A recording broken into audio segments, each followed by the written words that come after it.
आज Indian parliament के वो शब्द को पढ़ेंगे जो एग्जाम में पूछे जाते हैं, खास करके पीटी एग्जाम में पूछे जाते हैं और ये शॉर्ट नोट्स में मेंस में भी आ जाता है। तो आज की क्लास में कल जो चीज को पहले बताए थे उसको थोड़ा सा आपको रिवीजन के तौर पे करवा देते हैं। इस पर आज हम लोग फोकस करेंगे। जो आप यहाँ पर चार्ट देख रहे हैं, अलग अलग चीज बताएंगे, लेकिन उसके साथ कुछ चीजों को कल वाली क्लास को आप थोड़ा सा देख लें कि इंडियन पार्लियामेंट्री सिस्टम कैसे काम करता है और ये कार्यपालिका के रूप में जब काम करना शुरू करता है तो उसमें प्रधानमंत्री, कैबिनेट और मिनिस्टर्स के अलावा एडमिनिस्ट्रेटिव मशीनरी भी हो जाता है। प्रधानमंत्री इस पूरे सिस्टम के हेड होते हैं। ये आपने लास्ट क्लास में पढ़ा था। जो हमारा लेजिस्लेचर है, इसको ताकत जनता से मिली है। वेस्ट मिनिस्टर सिस्टम जो ब्रिटिश मॉडल है, और हमारी जो 3 विंग है, जो एक विंग हमारा पार्लियामेंट है और एक विंग कार्यपालिका है और एक विंग न्यायपालिका है, जुडिशरी है। इसमें पार्लियामेंट को सबसे ज्यादा ताकतवर माना जाता है। ये दोनों के ऊपर, पार्लियामेंट को दोनों के ऊपर माना जाता है। कारण क्या है कि पार्लियामेंट ही कानून बना रही है, सुप्रीम कोर्ट कानून नहीं बना रही। कानून बनाने की जिम्मेवारी, ये जिम्मेवारी पार्लियामेंट की है, इसलिए इसको सर्वोच्च रखा गया है कि पार्लियामेंट सबसे ऊपर है। अब प्रधानमंत्री, कैबिनेट मिनिस्टर्स और जो दूसरे प्रशासनिक मशीनरी है, ये मिलकर के कार्यपालिका का भी निर्माण कर रहे हैं। भारत में 2 सदनीय व्यवस्था है, भी आपने लास्ट क्लास में देखा था। तो इसके साथ आज इस पर भी बात करेंगे कि जो डिफरेंस है सेंसर मोशन में, नो कॉन्फिडेंस मोशन में, इसको बताएंगे। इसका मतलब निंदा प्रस्ताव होता है और ये अविश्वास का प्रस्ताव है। जब निंदा प्रस्ताव होता है तो ये जब लाया जाता है, मैंने गवर्नमेंट की किसी पर्टिकुलर पॉलिसी का विरोध हो रहा है, गवर्नमेंट की कोई विशेष नीति का विरोध करते हुए निंदा प्रस्ताव लाया जाता है। इसमें सरकार रिजाइन नहीं करती, गवर्नमेंट रिजाइन नहीं करती, लेकिन सरकार की स्थिति थोड़ी कमजोर जरूर हो जाती है। गवर्नमेंट मोरल रूप से हार जाती है और इसके बाद अगर अविश्वास का प्रस्ताव लाया जाएगा और ये अगर पारित हो जाता है, दोनों में एक मेजर डिफरेंस है निंदा प्रस्ताव और अविश्वास के प्रस्ताव में, कि इसका एक कारण तो दोनों में बताया जाता है, लेकिन खास तौर पर निंदा प्रस्ताव में कारण बताना जरूरी हो जाता है कि आप सरकार की निंदा किस ग्राउंड पर कर रहे हैं, क्यों कर रहे हैं, या ये किसी इंडिविजुअल के अगेंस्ट में है, कोई मंत्री के भी अगेंस्ट में हो सकता है। इसलिए जब ये पारित भी हो जाता है तो इसमें रिजाइन नहीं करेगी सरकार, रिजाइन नहीं करेगी, आगे भी बताएंगे। और नो कॉन्फिडेंस में कोई रीजन नहीं है, सरकार का मत नहीं है, ये जानते हुए no reason to be given and against the whole of the council. ये काउंसिल ऑफ मिनिस्टर के अगेंस्ट में आ रहा है, नो कॉन्फिडेंस मोशन। और इसमें अगर पारित होता है तो रेजिग्नेशन मस्ट है, सरकार को त्यागपत्र देना ही पड़ेगा। इसमें त्यागपत्र देना पड़ता है। एक कल की लास्ट क्लास थी जिसमें राज्यसभा का पावर बताया गया था आप लोगों को कि राज्यसभा की कौन कौन से शक्ति है, तो उसी को रियलाइज किया गया था। लेकिन आज हम लोग पढ़ेंगे पार्लियामेंट में जो वर्ड्स हमेशा यूज होते हैं और जो एग्जाम में आते हैं, जो क्वेश्चन आवर से क्वेश्चन आता है, और ये पहला प्रश्न आता है कि क्वेश्चन आवर में जो क्वेश्चन उठाया जाता है उसे कितना दिन पहले लोकसभा अथवा राज्यसभा के स्पीकर या सभापति को भेजा जाता है। तो आप आंसर करिएगा कि कम मतलब मिनिमम 10 दिन पहले और मैक्सिमम 21 दिन पहले का प्रोविजन है कि जो प्रश्न काल में प्रश्न पूछा जाएगा वह मिनिमम 10 दिन पहले उठाया जा सकता है कम से कम। और ये विवरण दिया जाता है कि ये क्वेश्चन हम उठाना चाहते हैं। लेकिन अगर मामला जनता से जुड़ा हुआ है, अगर क्वेश्चन ऐसा आता है कि लोकहित से जुड़ा हुआ, पब्लिक वेलफेयर से जुड़ा हुआ, कम्युनिटी से जुड़ा हुआ, तो इसके लिए 10 दिन का फार्मूला यूज नहीं होगा। इसके लिए 10 दिन और 21 दिन का फार्मूला यूज नहीं होगा। इसको अल्पकालिक शॉर्ट ड्यूरेशन क्वेश्चन बोलेंगे, जो किसी भी वक्त लोकसभा के स्पीकर को बोलकर आप उठा सकते। कोई समय सीमा इसमें नहीं होता है, आप एक दिन पहले भी बोल करके इसको कर सकते हैं।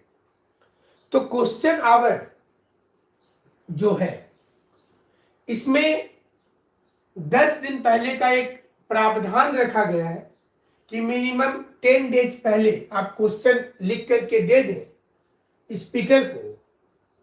लेकिन ये क्वेश्चन आप कैसा चाहते हैं, तो एक देखिए यहां पर यूज किया हुआ है कि स्टार क्वेश्चन चाहते हैं या अनस्टार चाहते हैं। मतलब जो क्वेश्चन होगा उसके बगल में एक स्टार बना होगा, ऐसा मार्क होगा।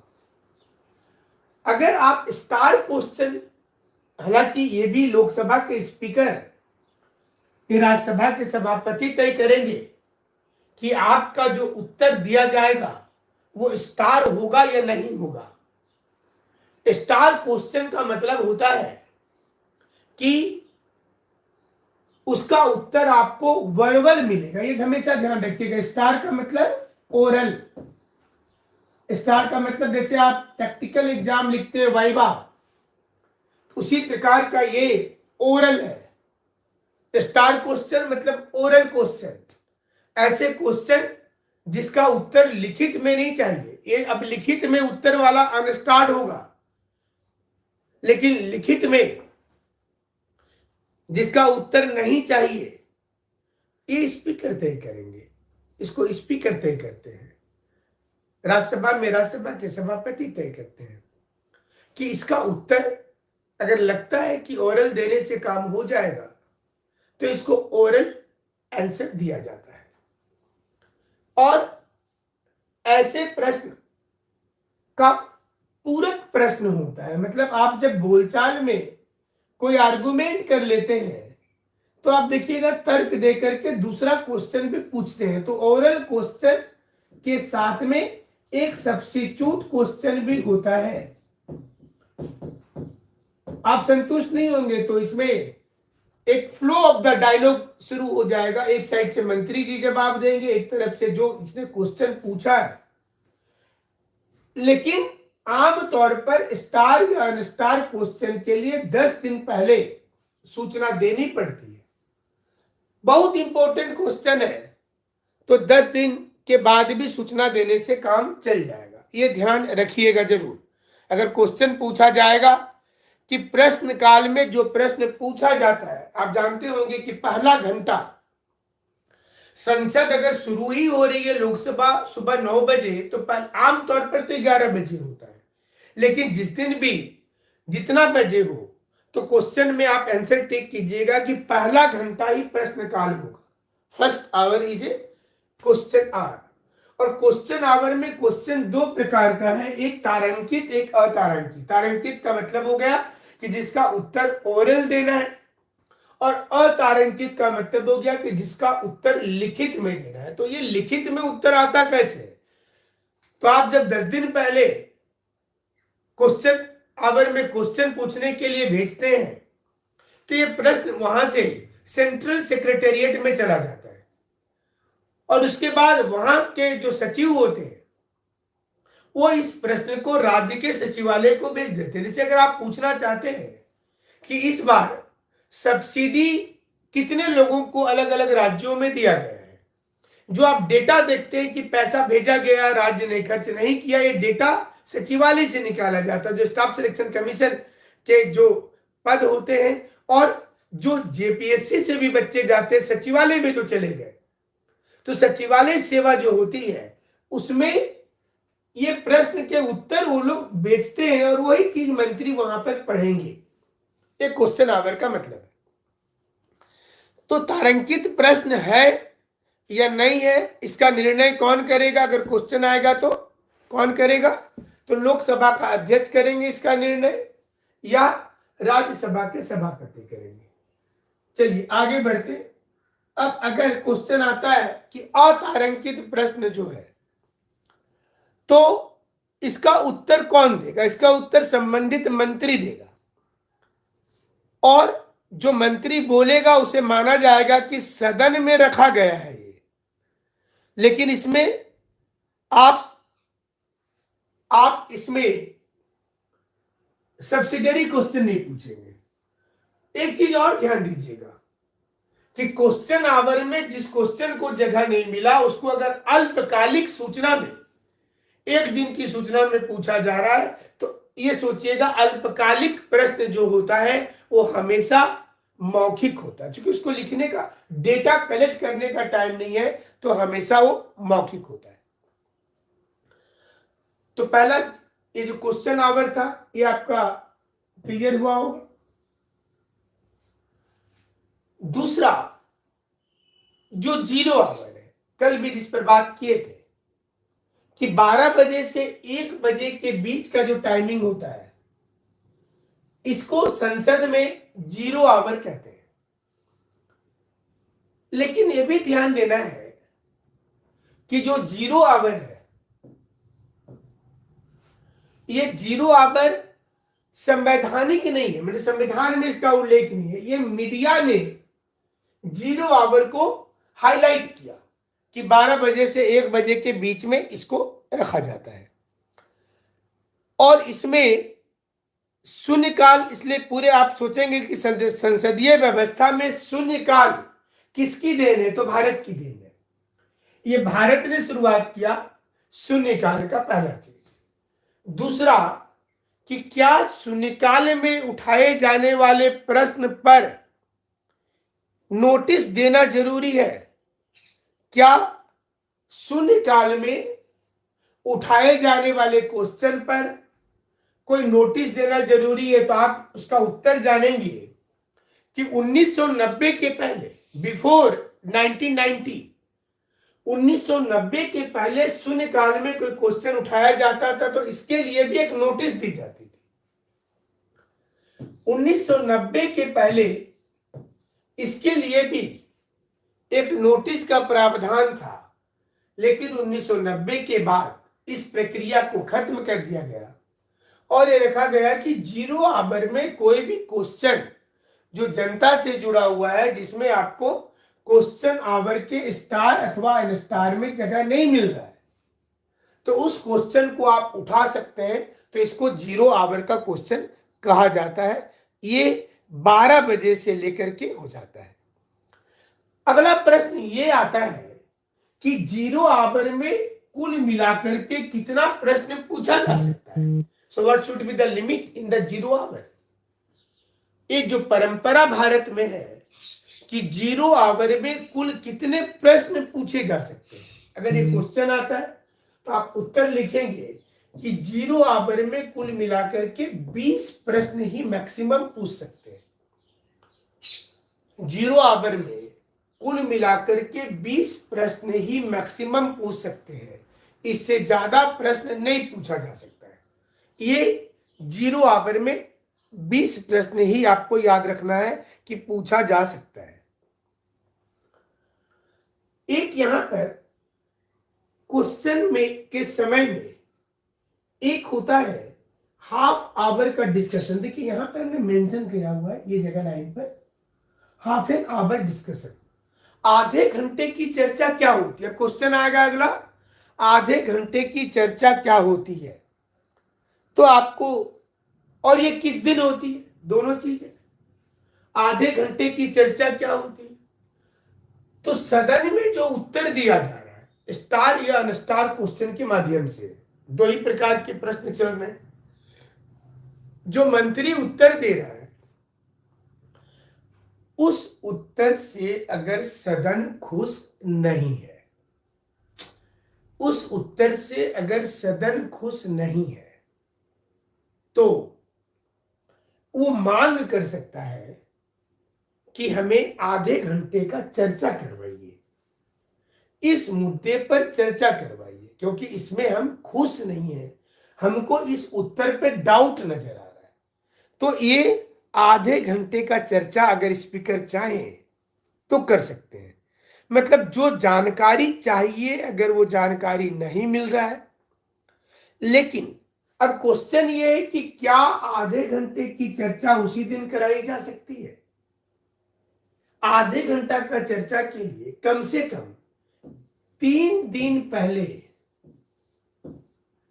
कम से कम 3 दिन पहले लोकसभा अथवा राज्यसभा के सभापति को लेटर लिखना पड़ता है। कम से कम, मैंने ज्यादा तो जो भी लिखिएगा, मिनिमम 3 दिन। और इसमें अगर वो अनुमति देते हैं, मतलब कब देंगे, शुरुआत यहां से हो रहा है।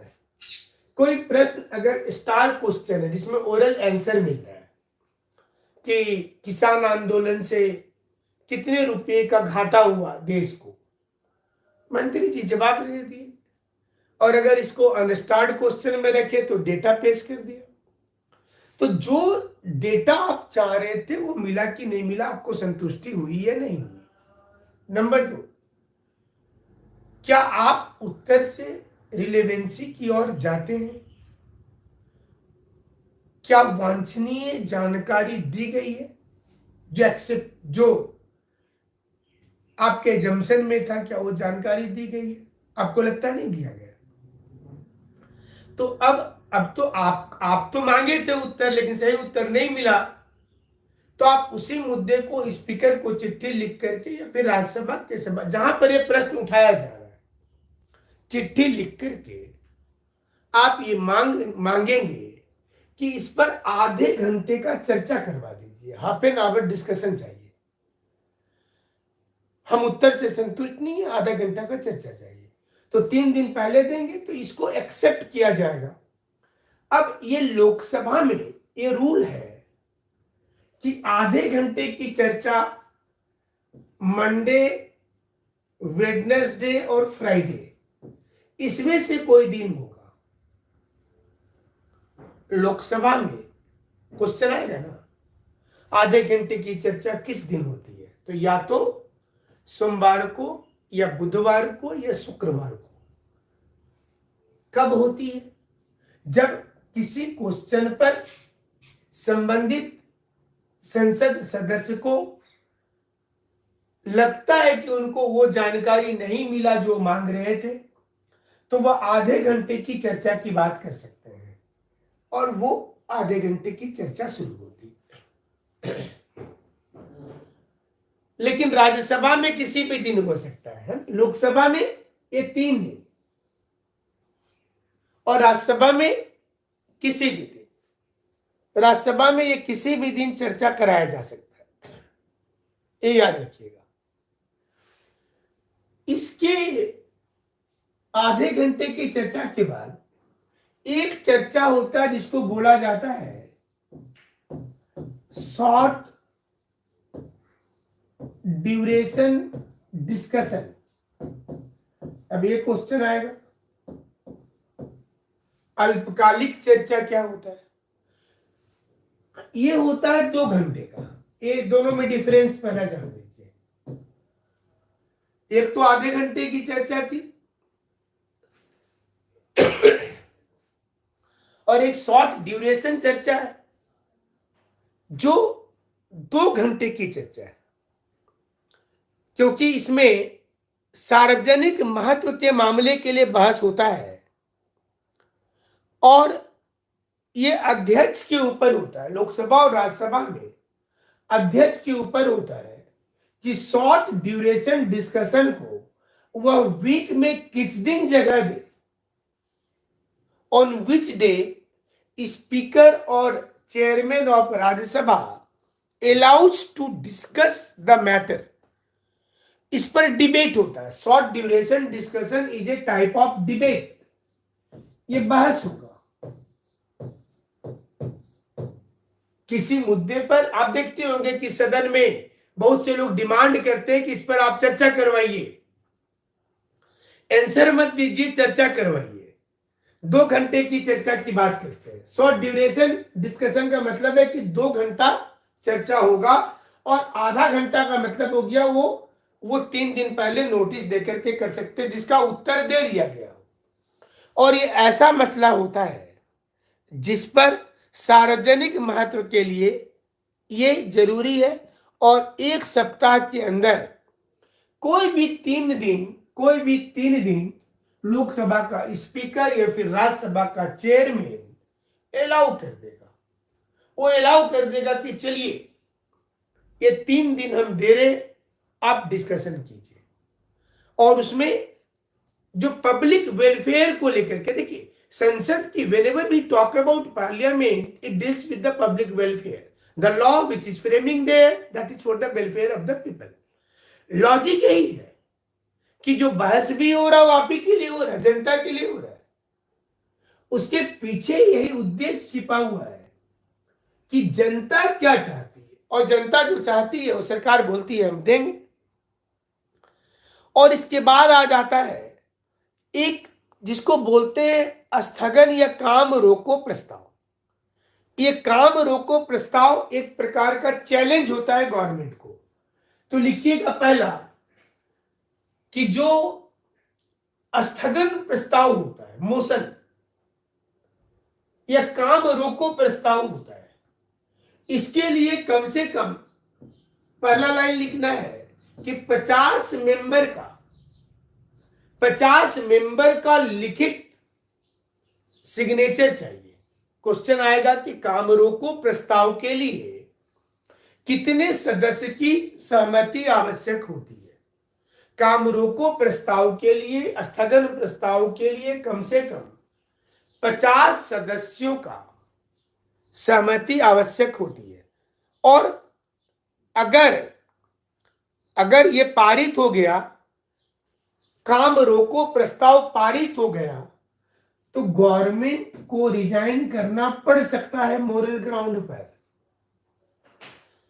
अगर ये पारित होता है तो मतलब गवर्नमेंट को रिजाइन करने की नौबत आ जाएगी। इसलिए आम तौर पर ये कब पेश होता है, तो जो क्वेश्चन आवर है, क्वेश्चन आवर खत्म होगा और काम रोको प्रस्ताव पेश होगा। After the question hour this bill is tabled, और इस पर 4 बजे के टाइम पर इस बिल पर वोटिंग हो जाती है कि कौन कौन इसके पक्ष में। 4 बजे वोटिंग हो जाएगा, और अगर ये पास हो गया तो क्या होगा, तो सरकार को त्यागपत्र भी देना पड़ेगा, क्योंकि स्थगन प्रस्ताव का पर्पस होता है कि गवर्नमेंट उस मुद्दे पर बात ही नहीं कर रही है जिस पर हम करना चाहते हैं। जनता के नुमाइंदे बैठे हैं पार्लियामेंट में और वो बहस चाहते हैं। तो अगर सरकार बहस से बचना चाहती है तो क्या रास्ता निकलेगा, कौन सा रास्ता निकलेगा? तो इसके लिए काम रोको, और आप जो ये बवाल देखते होंगे संसद के अंदर, बात नहीं सुनना, बेल में आ जाना, मतलब जो जहां पर स्पीकर बैठे हैं उसके सामने के एरिया को बेल बोला जाता है। बेल में आ जाना, कागज फेंक देना, मतलब विपक्षी पार्टी चाहती है कि वह, अगर विपक्षी मजबूत है तब तो काम रोको प्रस्ताव लाएगी, क्योंकि उसको पता है कि हमारी मजबूती है, और अगर सत्ता पक्ष के भी कुछ लोग हमारा साथ दे दें तो सरकार को हम गिरा सकते हैं।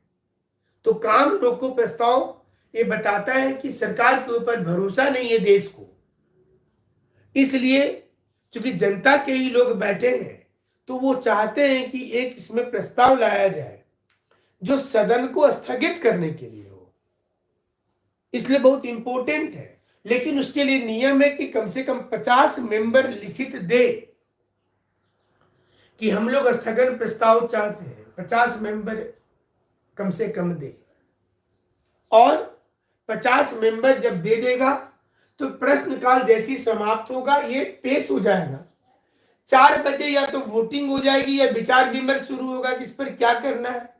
विपक्ष बोलेगा हमको वोट डिवीजन करना है, मतलब कितने लोग चाहते हैं कि काम रोको प्रस्ताव सही है, और ज्यादा लोग अगर 50% से बोल देते हैं ज्यादा, तब तो रिजाइन करिए, सरकार को जाना पड़ेगा, लोकसभा भंग हो जाती। इतना इंपॉर्टेंट है काम रोको प्रस्ताव, ये याद रहेगा। इसके बाद होता है कॉल अटेंशन मोशन, हिंदी में इसको ध्यान आकर्षण प्रस्ताव बोलते हैं।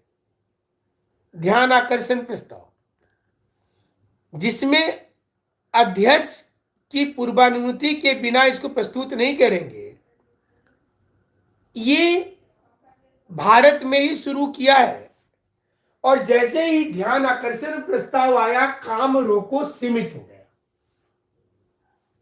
सदन का ध्यान इस मुद्दे की ओर खींचना है, इसको कॉल अटेंशन मोशन बोला जाता है।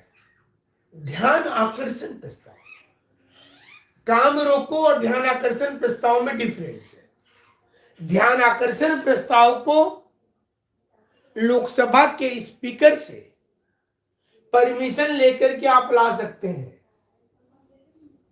सदन का ध्यान आकर्षित कराने के लिए, उसमें वोट डिवीजन की जरूरत नहीं है। इसलिए जब ध्यान आकर्षण प्रस्ताव आ जाता है तो काम रोको प्रस्ताव ऑटोमेटिकली कमजोर हो गया है, वो महत्व नहीं रहा काम रोको प्रस्ताव का जो किसी समय में हुआ करता था। तो ध्यान आकर्षण प्रस्ताव, काम रोको प्रस्ताव, और इसमें चर्चा आवश्यक है कि तुरंत कीजिए, लेकिन मंत्री अगर चाहें तो बाद में भी इस पर अपना स्टेटमेंट दे सकते हैं। अगर आपने गृह मंत्री से पूछा, जैसे कि नक्सलाइट हमला लगातार हो रहा है, तो और सदन में बहस चल रहा है, कोई दूसरा जीएसटी को लेकर के चल रहा है, तो कोई संसद सदस्य ध्यान आकर्षित करने के लिए प्रोपोजल लाएंगे, मोशन लाएंगे, जिसमें गृह मंत्री से डिमांड किया जाएगा कि आप नक्सलाइट पर क्या योजना है, हमारे इतने पुलिस के जवान मर रहे हैं, इस पर आपकी योजना क्या है, इसको बताया जाए। तो जब ध्यान आकर्षण प्रस्ताव जब लाया जाएगा तो फिर सरकार इसमें चेतेगी। सरकार क्या करेगी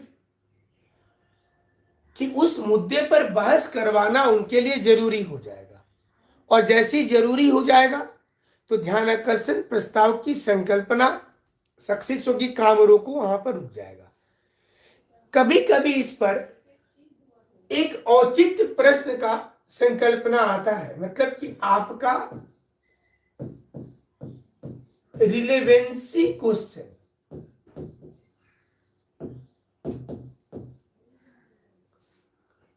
ये जो रिलेवेंसी क्वेश्चन है, औचित्य प्रश्न है, ये तब आता है जब सदन में संचालन करने के लिए जो नियम बना हुआ है तो वो काम नहीं कर रहा है।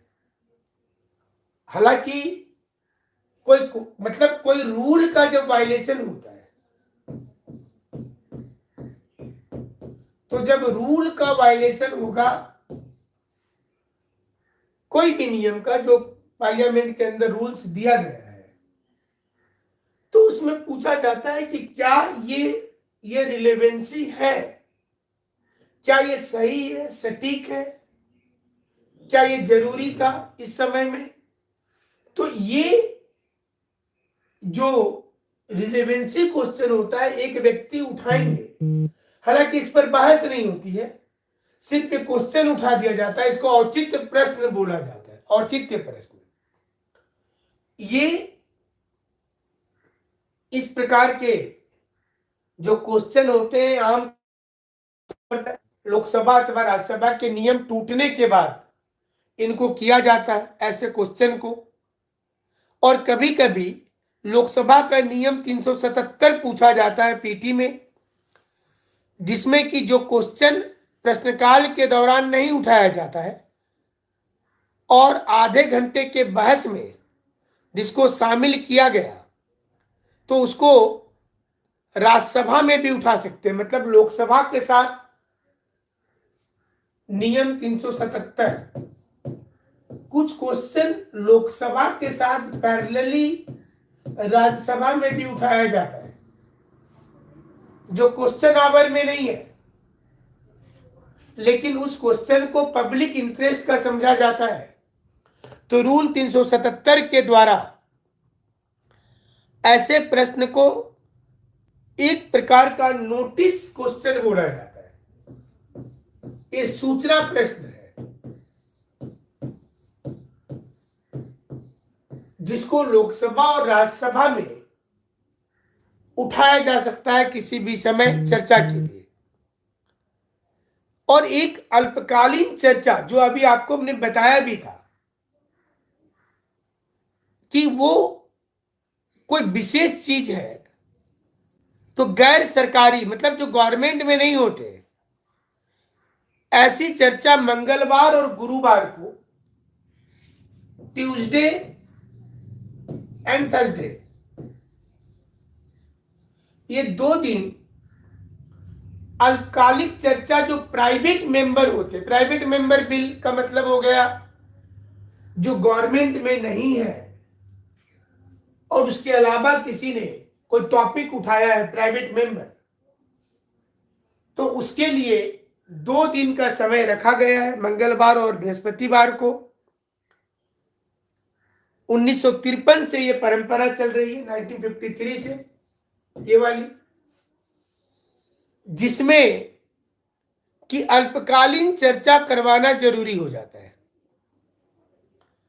तो क्वेश्चन आएगा कि ऐसी अल्पकालीन चर्चा के लिए जो प्राइवेट मेंबर के होते हैं, इसमें मिनिमम कितना सदस्य की सहमति चाहिए। तो ऐसे क्वेश्चन को पूछने के लिए कम से कम 2 सदस्य का सहमति चाहिए। आप लोकसभा में पूछिए चाहे राज्यसभा में पूछिए, मिनिमम 2 सदस्य का, आपको 2 सदस्य का सहमति चाहिए, उसके बाद ही आप इस क्वेश्चन को पूछ सकते हैं। इसको अल्पकालिक चर्चा कहा जाता है। नेक्स्ट क्वेश्चन आप लिखेंगे निंदा प्रस्ताव।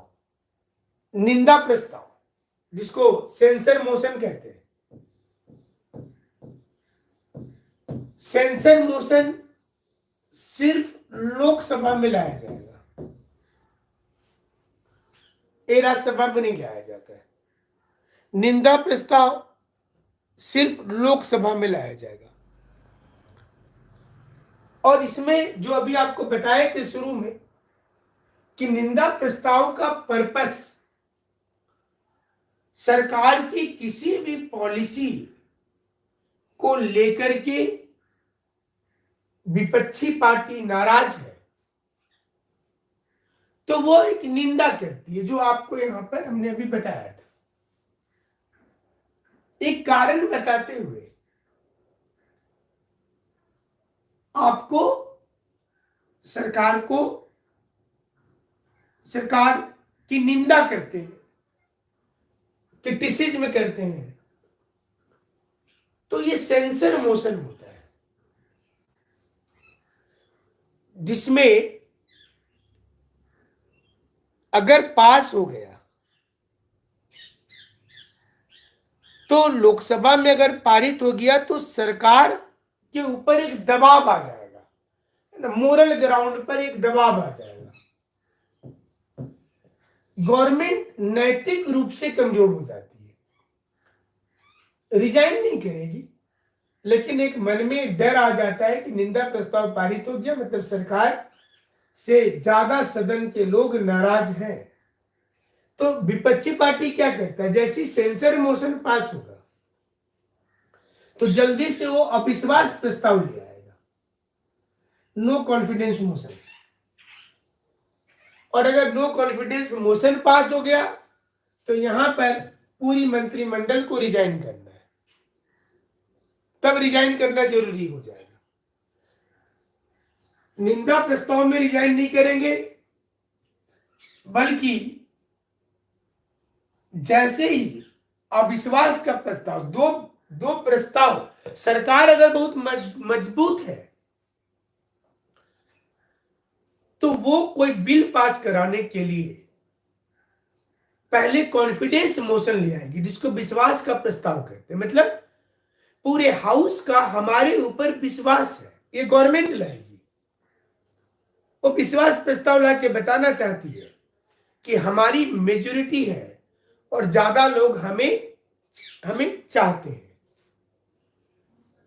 लेकिन अगर विपक्षी पार्टी मजबूत है तो विपक्षी पार्टी नो कॉन्फिडेंस मोशन लाएगी। दोनों चीज, विपक्षी क्या लाएगा, अविश्वास, सदन को आपके ऊपर विश्वास है कि नहीं उसके लिए प्रस्ताव लाएंगे। और अगर गवर्नमेंट खुद मजबूत है, उसके ज्यादा मेंबर है पहले से, तो वो हमेशा कॉन्फिडेंस मोशन लाएगा। ये दोनों में डिफरेंस क्या हुआ, निंदा प्रस्ताव अगर पास हो भी जाता है तो सरकार को रिजाइन नहीं करना है, और अविश्वास प्रस्ताव के पास होने के बाद सरकार को रिजाइन करना है। निंदा प्रस्ताव कोई एक मंत्री के अगेंस्ट में भी ला सकते हैं, लेकिन अविश्वास प्रस्ताव कलेक्टिव रेस्पॉन्सिबिलिटी को बताता है, जो आर्टिकल 75 का 3 है। ये बताता है कि सामूहिक उत्तरदायित्व की ओर सरकार कितना कोशिश कर रही है, ये बताता है। तो निंदा प्रस्ताव के अलावा कई प्रकार के और प्रस्ताव होते हैं, लेकिन एक इंपॉर्टेंट चीज आपको बताएंगे यहां पर, जिसको गवर्नमेंट में संकल्प बोला जाता है। प्रस्ताव से अलग एक चीज होती है जिसको संकल्प बोलते हैं। और सरकार का ध्यान आकृष्ट कराने के लिए कोई भी सदस्य एक प्रकार का यह भी प्रोपोजल है कि एक प्रस्तावित संकल्प को ला सकता है। पहला, इसमें गैर सरकारी, जो नॉन गवर्नमेंट के होते हैं, पहला संकल्प गैर सरकारी हो सकता है, जिस पर शुक्रवार दोपहर के बाद में इसको लाया जाता है। मतलब गैर सरकारी वाले के लिए नियम है संकल्प का कि ये फ्राइडे आफ्टर 2 PM इसको लाएंगे, फ्राइडे आफ्टर 2 PM, शुक्रवार को 2 बजे के बाद गैर सरकारी सदस्य का संकल्प। और जो सरकारी संकल्प होता है कोई मंत्री लाएगा, दूसरा गवर्नमेंट का संकल्प होता है, इसको कोई मंत्री लाएगा। ये मंडे से लेकर के थर्सडे तक में किसी भी दिन ला सकते हैं, मंडे टू थर्सडे किसी भी समय में ला सकते हैं। और तीसरा होता है कि जिसमें ये दोनों को मतलब 1 और 2, तीसरे प्रकार को ये दोनों में से कोई भी ला सकते हैं। नॉन गवर्नमेंट भी ला सकते हैं, गवर्नमेंट भी ला सकते हैं। इसको संविधान में संशोधन करने के लिए, कोई अधिनियम के लिए लाया जाता है। ये कोई भी ला सकता है।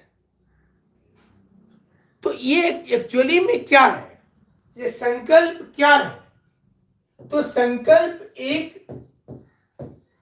एक स्पेशल मोशन है। मैंने प्रस्ताव में भी विशिष्ट प्रकार का प्रस्ताव,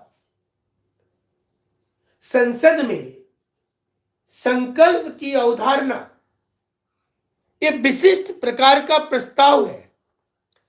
अब ये जरूरी नहीं होता है कि सभी प्रस्ताव महत्वपूर्ण हो। जैसे बहुत सा प्रस्ताव लोकसभा में लाया जा रहा है, so every motion is a special category motion, not possible।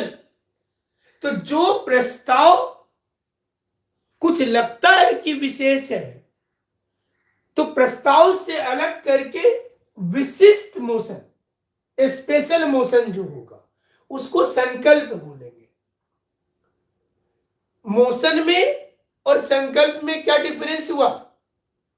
ये विशेष प्रस्ताव है। जैसे आप प्रस्ताव देते हैं किसी को और फिर बोलते हैं कि आपके लिए हम विशेष प्रस्ताव लाए, मतलब आप ही के लिए स्पेशली लाए। तो संसद में सारे काम हो रहे हैं, सारे प्रस्ताव चल रहे हैं, कुछ विशेष प्रस्ताव जब लाया जाता है तो वह संकल्प के श्रेणी में होता है। इसलिए सभी प्रस्ताव को, जितने प्रस्ताव लाए जाते हैं वो सारे प्रस्ताव को पार्लियामेंट एक्सेप्ट करेगी कि नहीं करेगी, ये बहुत इंपॉर्टेंट चीज नहीं है। दुनिया भर के प्रस्ताव आ सकते हैं। इंपॉर्टेंट ये होता है कि विशेष प्रस्ताव को सदन मान ले। जो स्पेशल प्रोपोजल है उसको सदन मान ले, ये परंपरा है इसमें।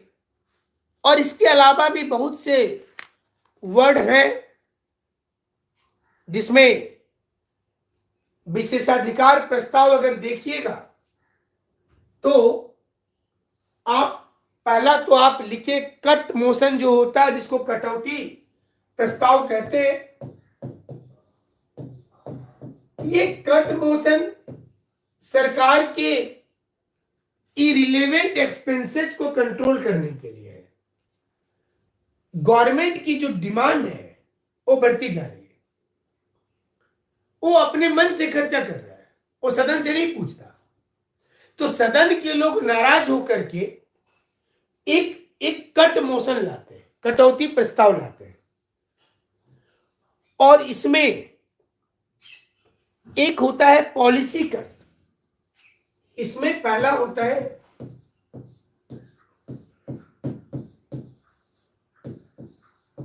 पॉलिसी कट, मतलब नीतिगत कट, और दूसरा होता है इकोनॉमी कट, आर्थिक रूप से कमी करना। कब होगा? जब सरकार की खर्च बहुत ज्यादा हो तो सदन इनको कंट्रोल करने के लिए या इंसल्ट करने के लिए टोकन कट भी ला सकता है, या कंगारू कट एक होता है, कंगारू कट। या तो पॉलिसी कट होगा, इकोनॉमी कट होगा, टोकन कट होगा, कंगारू कट होगा, या गिलोटिन कट। गिलोटिन कट, ये कट मैंने मोशन प्रस्ताव, विशिष्ट प्रस्ताव है, इसको लाया जाएगा। तो अगर नीतिगत कट जो होता है, इसका मतलब होता है कि गवर्नमेंट से बहुत ज्यादा असहमति है, लोगों को सरकार से बहुत ज्यादा नाराज है उनके खर्चे को देख करके, और अगर ये पास हो गया तो सरकार को बहुत बड़ा डिफीट होता है। अभी गवर्नमेंट बोलती है कि उनको 5,000 करोड़ रुपया चाहिए खर्च करने के लिए, तो यहां पर उसकी पॉलिसी का विरोध करते हुए एक प्रस्ताव लाया जाता है कि इसकी पूरी डिमांड जो 1,000 करोड़ रुपये में है, एक डिमांड को सिर्फ 1 रुपया कर दिया जाए। डिमांड को सिर्फ 1 रुपया कर दिया जाए। 10,000 करोड़ आपने डिमांड किया था, उस डिमांड को हम लोगों ने कर दिया 1 रुपया। मतलब सरकार से घोर असहमति है, बहुत ज्यादा लोग नाराज है। और अगर पॉलिसी कट पास हो गया तो गवर्नमेंट को मतलब बहुत ज्यादा इंसल्ट होगा, गवर्नमेंट को पराजय लगता है। हालांकि सरकार गिरेगी नहीं, लेकिन एक बहुत बड़ा डिफीट होगा सरकार की नीति का, और हो सकता है कि इसके बाद अविश्वास प्रस्ताव लाया जाए। तो नीतिगत कटौती एक प्रकार की उसकी मांग, विशेष मांग को रोकने का एक तरीका होता है। और सदस्य ये बताते हैं कि उसकी किस नीति में कटौती चाहता है, क्या प्रस्ताव का उद्देश्य कोई एक पॉलिसी से दिक्कत में है कि डिफेंस में इतना खर्च नहीं होना चाहिए, गरीबों के लिए नहीं होना चाहिए, रोड के लिए नहीं होना चाहिए। जो बजट में सरकार अरबों रुपए का खर्च दिखाती है, उसमें किस सेक्शन में प्रॉब्लम है संसद के सदस्यों को, ये उनको बताना पड़ता है पॉलिसी कट में। और दूसरा जो आर्थिक कटौती है, इसमें भी वोट होगा। और अगर यहां पर इकोनॉमी कट जो होती है कि गवर्नमेंट ने जो खर्च बोला है उस पर हम लोग इतना रुपया घटाएंगे एग्जैक्टली, और अगर ये पारित हो गया तो ये इतना इंपॉर्टेंट होता है कि गवर्नमेंट को यहां रिजिग्नेशन देना पड़ेगा। गवर्नमेंट ने अगर 10,000 करोड़ का डिमांड किया था, तो यहां पर इकोनॉमी कट में अगर वो आधा कर दिया गया है खर्च और ये एक्सेप्ट हो जाता है लोकसभा में, तो फिर गवर्नमेंट को रिजाइन करना पड़ता है, इसमें वोटिंग हो जाती है। अगर ये लोकसभा में पारित हो गया तो गवर्नमेंट को त्यागपत्र तक देना पड़ेगा। इसलिए गवर्नमेंट पहले विपक्षी लोगों से भी पूछ लेती है कि हमारा इतना रुपये का बजट है, इसको हम आगे बढ़ाएं या नहीं बढ़ाएं, क्योंकि विशेष प्रस्ताव के अंतर्गत आता है। कभी कभी विरोध करने का जो अलग अलग तरीका है, एक प्रकार ये भी है कि सिर्फ आप जितना पैसा निकालना चाहते हैं निकालिए, हम उसमें सिर्फ 100 रुपया घटाएंगे। तो ये एक प्रकार का टोकन, मतलब एक विरोध है, इससे कोई विशेष प्रभाव नहीं पड़ता, सरकार को थोड़ी शर्मिंदगी महसूस होती है, तो उसको टोकन कट कहा जाता है। और जो कंगारू कट होता है, इसमें पूरी गवर्नमेंट के पूरे जो आर्टिकल्स होते हैं, जो लिखा गया है, उसमें कोई विशेष पैराग्राफ पर आपत्ति होता है विपक्ष को कि ये पूरा ठीक है। जैसे जो किसान बिल में हो रहा था कि सब कुछ ठीक है बट इसके फलना फलना लाइन गलत है। तो ये जो पैराग्राफ पर ही हम लोग चर्चा करेंगे, पूरे बजट पर नहीं करेंगे, सरकार की पूरी नीति पर नहीं करेंगे, सिर्फ पूरी डॉक्यूमेंट्स में पेज नंबर 3 के सेकंड पैराग्राफ पर करेंगे। उदाहरण दे रहे हैं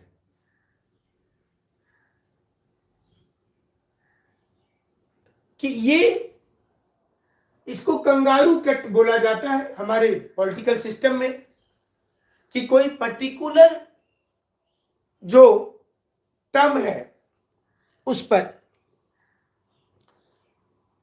और जब चर्चा नहीं हो पाया, कोई विधेयक पर नहीं हो पाया, संकल्प के किसी भाग पर चर्चा नहीं हो पाया, तो मतदान से पहले उस पर चर्चा करा लेना चाहिए। इसलिए इसको गिलोटिन कट कहा जाता है। आमतौर पर गिलोटिन का प्रयोग भारतीय संसदीय व्यवस्था में लोकसभा के स्पीकर, राज्यसभा के चेयरमैन करते हैं जब कोई व्यक्ति को बीच में बोलने से रोक दिया जाता है।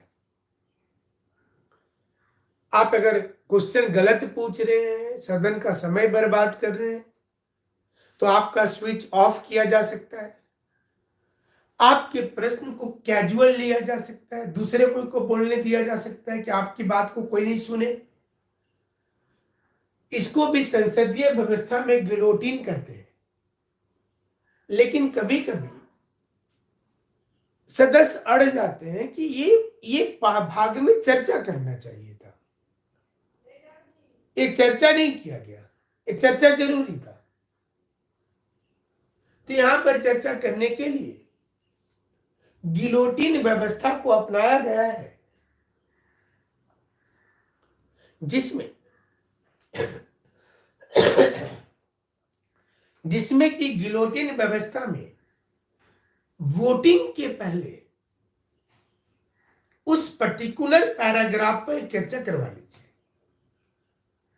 सदस्यों की डिमांड है कि इस पर हम चर्चा करेंगे, तो एक बार उस पूरी विषय पर चर्चा करवा करके ही वोटिंग करवाइए। इसको गिलोटिन प्रस्ताव कहा जाता है। और एक प्रस्ताव होता है जिसको धन्यवाद प्रस्ताव कहते हैं। संसद में जो धन्यवाद प्रस्ताव है, इसमें धन्यवाद प्रस्ताव में आमतौर पर जब चुनाव होता है और वित्तीय वर्ष का पहला सत्र जब राष्ट्रपति संबोधित करते हैं, तो पुरानी वर्ष में सरकार ने जो नीति किया था, जिस प्रकार से किया था, तो उसको धन्यवाद प्रस्ताव के रूप में रखा जाता है। और मत विभाजन इस पर होगा। जब ये लोकसभा में और राज्यसभा में दोनों में होगा। ब्रिटेन की ये परंपरा है जिसमें वहां के जो राजा होंगे वो वहां पर धन्यवाद प्रस्ताव पर आते हैं। भारत में ये परंपरा को स्वीकार किया गया है कि आम चुनाव का जो पहला सत्र होगा, फर्स्ट सेशन जब होता है, इलेक्शन के बाद का फर्स्ट सेशन, इस फर्स्ट सेशन में राष्ट्रपति जब संबोधन करेंगे तो राष्ट्रपति जो प्रीवियस ईयर था और जो कमिंग ईयर है, दोनों के बारे में बात करेंगे। पुराना वर्ष में क्या क्या चीजें हुई और नए वर्ष में क्या क्या चीजें होने वाली हैं, और इसमें सभी लोगों को मौका भी दिया जाता है कि आप डिबेट में सम्मिलित हो जाइए। क्या गलतियां पुरानी सरकार ने की थी और क्या नई सरकार से आशा है, नई सरकार से किस प्रकार की एक्सपेक्टेशन है, ये किया गया था। कम से कम इसमें जो धन्यवाद प्रस्ताव होता है, इसमें सरकार और प्रशासन की आलोचना भी आप कर सकते हैं और बाद में धन्यवाद प्रस्ताव पर वोट डिवीजन हो जाता है। अच्छा, आप अविश्वास प्रस्ताव को कितने सदस्य का हस्ताक्षर होना जरूरी होता है? जब आप नो कॉन्फिडेंस मोशन लाते हैं तो what is the minimum number which required to introduce the no confidence motion? अविश्वास प्रस्ताव को लाने के लिए कितने सदस्यों का सिग्नेचर जरूरी है? जो लोग अविश्वास प्रस्ताव लाना चाहते हैं, कोई बता सकते हैं कि कितने सदस्य की सहमति चाहिए अविश्वास प्रस्ताव के लिए? 1/3 उन्होंने लिखा है, 1/3। और कोई? अविश्वास प्रस्ताव लाने के लिए कितने सदस्य की सहमति चाहिए?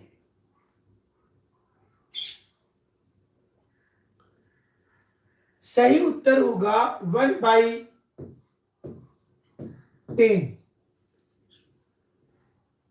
1/10 सदस्यों का उत्तर होगा 1/10। 1/10 चाहिए, ये सही उत्तर है। अविश्वास प्रस्ताव अगर लाना चाहते हैं तो इसके लिए अगर अगर अविश्वास प्रस्ताव स्वीकार कर लिया जाता है, अगर अविश्वास प्रस्ताव स्वीकार कर लिया जाता है तो लोकसभा के स्पीकर कितने दिनों के अंदर इस पर चर्चा करवाएंगे? If no confidence motion is accepted then within how many days a discussion can be started within Lok Sabha? अगर अविश्वास का प्रस्ताव एक्सेप्ट कर लिया जाता है तो लोकसभा के अंदर लोकसभा के स्पीकर कितने दिनों के अंदर मैक्सिमम कितने दिनों के अंदर इस पर बहस और वोट डिवीजन करवा लेंगे? आप लोग बता सकते हैं इसका उत्तर।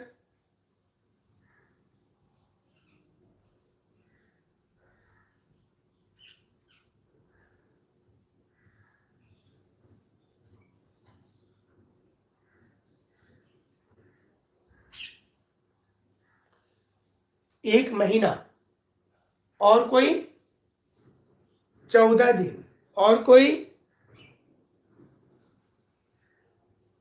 सही उत्तर क्या होगा? सही उत्तर होगा 10 दिन। 10 डेज के अंदर लोकसभा के स्पीकर को इस पर बहस करवा लेना है। 10 दिन के अंदर बहस करवा लेना है। संसद में इन दिनों सचेतक शब्द लगातार चर्चा में रहता है। सचेतक, ये सचेतक क्या रहता है? सचेतक आखिर क्या है?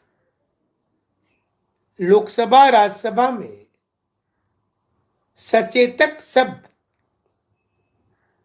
एक इन दिनों चर्चा में है। ये सचेतक क्या होता है? कोई बताएंगे? लोकसभा में, राज्यसभा में या फिर राज्यों के विधानसभा में सचेतक शब्द चर्चा में होता है। सचेतक के बारे आप बता सकते हैं?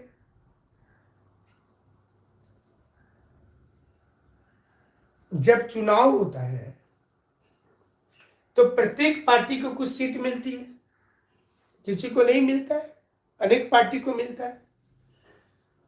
हर पार्टी अपना अपना एक हेड बनाता है, मतलब पार्टी का हेड नहीं, सचेतक के रूप में, और उसका काम होता है कि वो अपनी राजनीतिक पार्टी के लोगों को नियम कानून सिखाए और उसे निर्देश दे कि आपको कब कहां वोटिंग करना है, कहां नहीं करना है, कौन सा प्रश्न का जवाब देना है, किसका नहीं देना है। अगर आप उस बात को नहीं मानेंगे तो आपके ऊपर कार्रवाई करेगा वो। तो चाहे लोकसभा हो चाहे राज्यसभा हो, हर पार्टी के जितने भी मेंबर है उसमें से एक सदस्य को उन सभी सदस्यों का अंदरूनी बॉस बना दिया जाता है, जो उस सदस्य का आचरण, उसके बिहेव पर चर्चा के दौरान देखते हैं कि इसकी बॉडी लैंग्वेज क्या है, वो पार्टी के सिद्धांत को कितना लेकर के चल रहे हैं, और अगर वो नहीं चलेंगे तो उनको फिर हटा दिया जाएगा। अच्छा, जिस प्रकार से भारत में हम लोग संसद का जिक्र करते हैं, इसी प्रकार से नेशनल असेंबली का जिक्र कहां करते हैं? भारत में जो संसद है, पार्लियामेंट है, वह किस एक देश में नेशनल असेंबली के रूप में जाना जाता है? भारत में, इंग्लैंड में, ऑस्ट्रेलिया में, कनाडा में पार्लियामेंट, संसद शब्द प्रयोग होता है। भारत में भी, इंग्लैंड में भी, कनाडा में भी, ऑस्ट्रेलिया में भी, हम लोग संसद शब्द का प्रयोग करते हैं, लेकिन नेशनल असेंबली शब्द का प्रयोग कहां करते हैं? सही उत्तर क्या होगा? नेशनल असेंबली का प्रयोग हम लोग करते हैं फ्रांस में, फ्रांस। और पाकिस्तान में क्या बोलते हैं? Central assembly. पाकिस्तान में बोला जाता है सेंट्रल असेंबली। जापान में डाइट, ये तो आप लोग जानते ही होंगे, पहले भी आप लोग पढ़े होंगे जरूर से ये सब चीजों को। स्विट्जरलैंड में फेडरल असेंबली। चीन में क्या बोलते हैं? National people Congress, national people Congress. तो आप अपने से थोड़ा मेहनत करके भारत के पड़ोसी राष्ट्र में और जो मेन मेन देश है, सारे देश का नहीं, वहां के संसद का क्या नाम है, ये थोड़ा सा पढ़ लीजिएगा तो आपको फायदा ही करेगा ये, और अच्छा होगा। इसके अलावा और भी कई चीजें हैं बताने के लिए, चलिए पूछ लेते हैं आप लोगों से। राज्यसभा में एक सदस्य एक दिन में कितना तारांकित प्रश्न पूछ सकता है? राज्यसभा में एक दिन में एक सदस्य मैक्सिमम कितना स्टार्ट क्वेश्चन पूछ सकता है? मैक्सिमम 3 क्वेश्चन पूछ सकता है, 3। एक दिन में मैक्सिमम 3 ही क्वेश्चन राज्यसभा में पूछा जा सकता है। ये एक सदस्य द्वारा, कोई भी एक सदस्य 3 ही क्वेश्चन पूछ सकता है। मैक्सिमम कितने सदस्य पूछेंगे ये राज्यसभा में लिखित नहीं है, लेकिन एक सदस्य 3 से ज्यादा क्वेश्चन तारांकित प्रश्न के नहीं पूछेंगे। मैक्सिमम जितना को स्पीकर चांस देना चाहे वो दे सकते हैं। लोकसभा में एक सदस्य तारांकित क्वेश्चन कितना पूछ सकता है? लोकसभा में, राज्यसभा में 3 पूछ सकता है, लोकसभा में कोई बता पाएंगे? लोकसभा में एक व्यक्ति तारांकित क्वेश्चन कितना पूछ सकता है? लोकसभा में सिर्फ एक क्वेश्चन पूछ सकता है एक व्यक्ति, तारांकित क्वेश्चन, एक से ज्यादा आप नहीं पूछिएगा। और एक दिन में सब मिलाकर के तारांकित क्वेश्चन लोकसभा में 20 ही पूछा जा सकता है। राज्यसभा में जानकारी नहीं है कि कितना पूछा जाना है, वहां के चेयरमैन तय करते हैं, लेकिन लोकसभा में 20 से ज्यादा क्वेश्चन आप नहीं पूछ सकते, मतलब 20 मेंबर ही पूछेंगे। और अगर अतारांकित प्रश्न की बात की जाए, तारांकित का बात कर रहे थे, राज्यसभा में एक सदस्य कितना अनस्टार्ड क्वेश्चन पूछ सकता है, कितना अतारांकित प्रश्न पूछ सकता है राज्यसभा में? एक व्यक्ति राज्यसभा में मैक्सिमम 4 क्वेश्चन पूछ सकता है, 4 क्वेश्चन अनस्टार्ड वाला, जिसका उत्तर लिख करके मिलता है। और सब मिलाकर के मैक्सिमम अनस्टार्ड क्वेश्चन राज्यसभा में 230 तक जा सकता है, 230 क्वेश्चन, क्योंकि इसका उत्तर तो लिखित मिल रहा है ना, इसका उत्तर आपको लिखित मिल जा रहा है, तो मैक्सिमम 230। लोकसभा की अगर बात की जाए तो एक सदस्य कितना क्वेश्चन पूछेगा अनस्टार्ड, ये संविधान में लिखा हुआ नहीं है। लोकसभा में अनस्टार्ड क्वेश्चन कितना पूछा जाएगा ये संविधान में लिखा हुआ नहीं है। और मैक्सिमम लेकिन यहां पर भी 230 ही क्वेश्चन पूछ सकते हैं, 230 पूछ सकते हैं। तो उम्मीद है कि आपको ये क्लास से लाभ हुआ होगा। ऐसे तो कई चीजें हैं आपको बताने के लिए कि शून्यकाल का पहला उल्लेख संविधान में कब हुआ था? 1960 में, 1960 में हुआ था, तो ये भी आप याद कर लेंगे। और अल्पकालीन चर्चा 1953 में आपको पहले बताए थे। तो चलिए और भी कई चीजों की सूचना आपको अगले क्लास में देंगे, अलग अलग बहुत सी जानकारी है। आज इतना ही बताते हैं, फिर अगला क्लास आप लोगों का होगा। हमारी क्लासेस रेगुलर अभी इसी टाइमिंग पर आपकी डेली होगी।